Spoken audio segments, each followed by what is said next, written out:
أنا هالة زكي، مصممة شموع.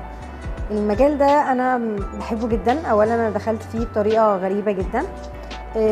كنت بحب أعمل حاجات هاند ميد واكسسوري وحاجات ريسايكل، فكنت في معرض من المعارض، حد عارض جنبي شمع. شفت الشمعة أنا انبهرت بيها، حسيت إن هي حقيقية، كانت شكل موزة. حبيت ان انا اتعلم منه واقول له ان انا عايزه اتعلم. رفض تام. الكلام ده كان في 2007. حطيت الموضوع في دماغي وقعدت فتره كبيره جدا بحاول ان انا اتعلم، اروح ورش، ادور على النت، بحاول. مفيش حد خالص بيعلم المجال ده.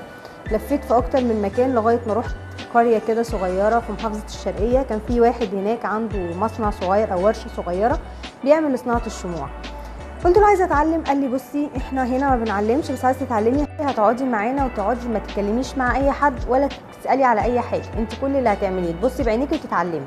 بالفعل قعدت على الحال دوت حوالي 3 ل 4 سنين انا قاعده جنبه، ما بتعاملش وما بسالش وما بعرفش اي حاجه غير ان انا ببص بعيني اعرف الحاجه بشكلها واروح ادور عليها على النت، بعرف اسمها هي عباره عن ايه.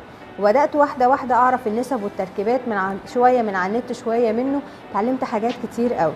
من هنا بدأت الخطوة بتاعتي ان انا الهدف الاساسي بتاعي مش ان انا اصنع، ان الهدف الاساسي اني ادرب الناس مفيش حد في مصر طلع بيعلم صناعة الشموع، فانا من هنا كان هدفي ان انا اول واحدة اعلم الصناعة دي في مصر. وبالفعل كنت اول مدربة في وزارة التضامن ان انا اعلم على صناعة الشموع. بدأت ادرب فيها من 2013 الحمد لله. الناس كلها بدأت تسألني المتدربين عندي انت ليه ما عندكيش منتج؟ فمن هنا قررت ان انا اخد المكان ده في 2020 واطلع اول منتج ليا. بعد شويه لقيت المتدربين طب احنا ليه هنجيب الخامات منين؟ طب انا بنزل الف على الخامات في اكتر من مكان.